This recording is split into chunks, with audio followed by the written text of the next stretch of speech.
राधे, जय श्री कृष्णा। पाप मोचनी एकादशी जो चैत्र माह के कृष्ण पक्ष में आती है, आप सबको बहुत बहुत हार्दिक शुभकामनाएं।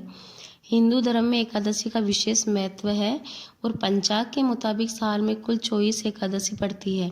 ऐसे में हर एक माह के कृष्ण और शुक्ल पक्ष में एक एक एकादशी पड़ती है और हर एक का अपना अपना बहुत महत्व है। ऐसे ही चैत्र माह के कृष्ण पक्ष की एकादशी को पाप मोचनी एकादशी के नाम से जानते हैं।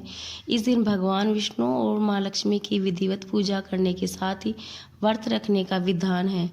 ऐसा करने से जीवन में सुख शांति बनी रहती है और जाने अनजाने में किए हुए पापों से मुक्ति मिलती है और मोक्ष की प्राप्ति होती है। इस बार पाप मोचनी एकादशी 25 मार्च को मंगलवार को पड़ेगी। पाप मोचनी एकादशी श्री भविष्योत्तर पुराण की कथा में बताया गया है कि धर्मराज पांडुपुत्र युधिष्ठिर ने पूछा, हे यदुनंदन, अब आप चैत्र माह के कृष्ण पक्ष की एकादशी का नाम तथा उस दिन किस देवता की पूजा होती है, उसकी विधि क्या है और फल क्या है, ये सब कथा मात्रा में सही वर्णन कीजिए। श्री कृष्ण जी ने कहा, हे धर्मसुत, एक बार राजा मानदाता ने लोमश ऋषि से इस प्रकार पूछा था। तब महर्षि लोमश ने कहा, हे राजन, चैत्र माह के कृष्ण पक्ष की एकादशी का नाम पाप मोचनी है और इसका व्रत करने वाले के समस्त पाप नष्ट हो जाते हैं। आपको इस विषय में एक पौराणिक कथा सुनाता हूँ। प्राचीन काल में जहाँ सदा बसंत रहता था, ऐसा कुबेर का चैत्ररथ नाम का एक सुंदर सुहावना वन था। उस वन में गंधर्व कन्याएं सदैव विहार किया करती थी और उसी वन में इंद्र भी अन्य राजाओं के साथ मिलकर क्रीड़ा करता था। हे राजन, उसी चैत्ररथ वन में एक परम शिव भक्त मेधावी नाम की मुनि तपस्या कर रहे थे। एक बार एक मंजू घोषा नाम की सुंदर अप्सरा मुनि को मोहित करने के लिए सितार बजाकर मधुर स्वर में गाने लगी। उस समय शिवपुत्र कामदेव भी शिव भक्त मेधावी मुनि पर विजय प्राप्त करने के लिए प्रयत्न कर रहे थे। तब कामदेव ने मंजू घोषा अप्सरा की भ्रूकुटी को धनुष बनाकर कटाक्ष की प्रत्यंचा डोरी बांधकर नेत्रों को संकेत बनाया और कूंचों की कूरी बनाकर मंजू घोषा को सेना नायक बनाकर मुनि के ऊपर अपना प्रहार किया। उस समय वह मेधावी मुनि भी हष्ट पुष्ट तथा युवा आयु वाले थे। दूसरे कामदेव के समान प्रतीत होते थे। कामदेव के वश में होने वाली मंजू घोषा अप्सरा ने धीरे धीरे मधुर वाणी में वीणा बजाकर गाना प्रारंभ कर दिया। वह मुनि भी उस अप्सरा को कामदेव से पीड़ित और अपने ऊपर आसक्त होकर जिस प्रकार वायु के प्रभाव से लता वृक्ष आलिंगन करती है, उसी प्रकार वह अप्सरा उस मेधावी मुनि से आलिंगन करने लगी। वह मेधावी मुनि भी कामदेव के प्रभाव से वशीभूत होकर उस अप्सरा के साथ काल तक रमण करते रहे। एक दिन मंजू घोषा अप्सरा ने मेधावी मुनि से कहा, हे मुनि, अब मुझे बहुत काल रहते व्यतीत हो गया, अतः मुझे स्वर्ग जाना चाहिए।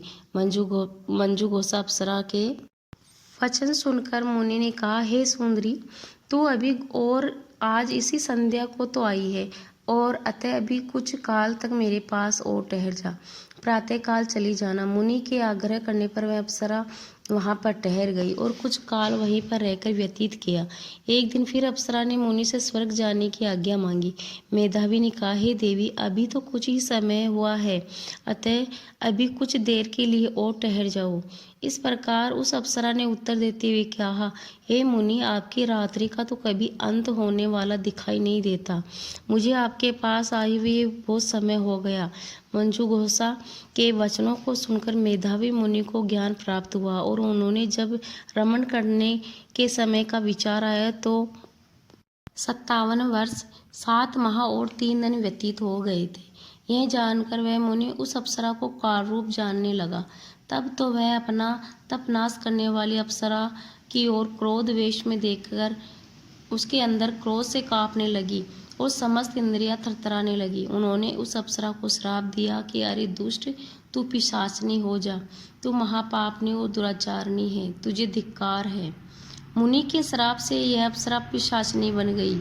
तब उसने प्रार्थना करके मुनि से कहा, हे मुनि, अब आप क्रोध को त्याग कर मुझ पर प्रसन्न हो जाइए और आप इस शाप का निर्वाण कीजिए।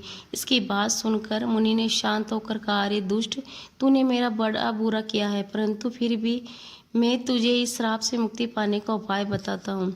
चैत्र माह के कृष्ण पक्ष की पाप मोचनी एकादशी का व्रत करने से तेरी यह पिशाचनी की देह छूट जाएगी। तब मुनि ने उसे व्रत की विधि आदि सब बता दी। अपने पापों का प्रायश्चित करने के लिए वे मेधावी मुनि अपने परम पूज्य पिता श्री च्यवन ऋषि के पास आए।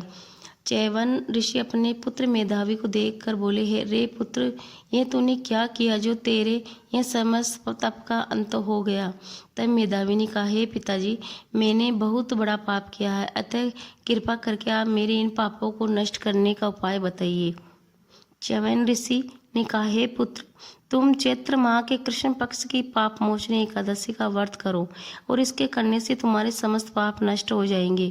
तेरे पिता की आज्ञा मान मेधावी मुनि ने विधि पूर्वक उस पाप मोचनी एकादशी का व्रत धारण किया, जिसके प्रभाव से उनके समस्त पाप नष्ट हो गए। उधर मंजू गोसा अप्सरा भी पाप मोचनी एकादशी का व्रत कर समस्त पापों से मुक्त हो पिशाचिनी देह से छूट गई और सुंदर रूप धारण करके स्वर्ग लोक को चली गई। लोमस ऋषि ने कहा, हे मानधाता, इस पाप मोचनी एकादशी के प्रभाव से मनुष्य के समस्त पाप नष्ट हो जाते हैं।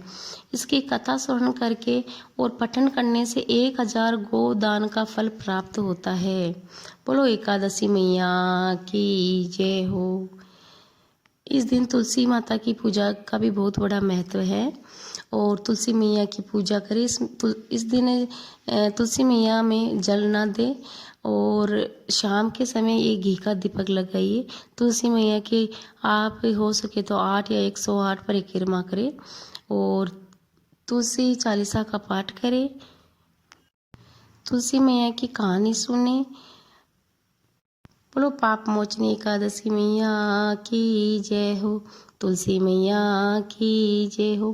भगवान विष्णु की जय हो। लक्ष्मी नारायण भगवान की जय हो।